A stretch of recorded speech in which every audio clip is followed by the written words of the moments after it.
Three missionaries have been killed in Haiti in an apparent gang attack. Two of the victims were the daughter and son-in-law of Missouri State Representative Ben Baker. The nonprofit Missions in Haiti Incorporated says that the three were inside a house when they were shot and killed by gangs Thursday.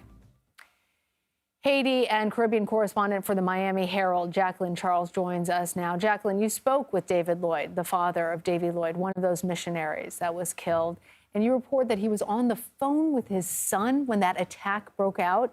What a heartbreaking story. Tell us more about what you learned. Yes, it is indeed heartbreaking. They had been on the phone. This was the second attack within hours because the first attack, Davy was actually kidnapped and he was tied up.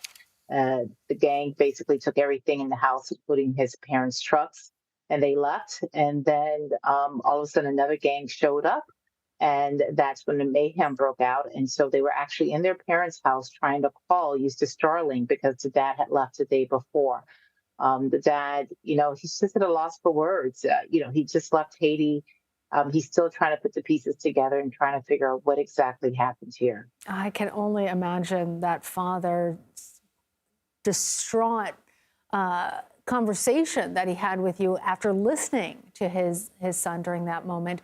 Did he tell you anything more about the safety of the mission leading up to that incident?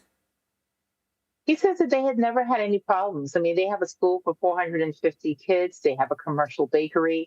They've never been shaken down by gangs and asked for money. When gang members do come and ask for anything, they basically offer them bread for free to anybody who's hungry. I mean, the dad, David Lloyd, and his wife, Alicia, they have been in Haiti for 26 years. I mean, Creole was their son's first language. I mean, he was Haitian in every sense of the word. And when he went away to college, Bible college, he told every girl that came to him that, hey, if you're not ready to spend the rest of your life living and working in Haiti, then I'm not the guy for you. And Natalie was that young lady. They've just been married for 2 years. And with the ongoing violence and uncertainty and unrest in Haiti, missionaries, nonprofits, they serve an essential function for the people there. How safe are missionaries? What effect might the death of these three foreign aid workers really have in terms of humanitarian assistance in those operations? This is a very close-knit community, and today they are reeling. I mean, because even though the State Department put Haiti on a level 4, told Americans, not only did they tell Americans to leave, but they even had evacuation flights. You have those who decided to stay because they are serving the community, and they feel that they are really part of the community and they are of service.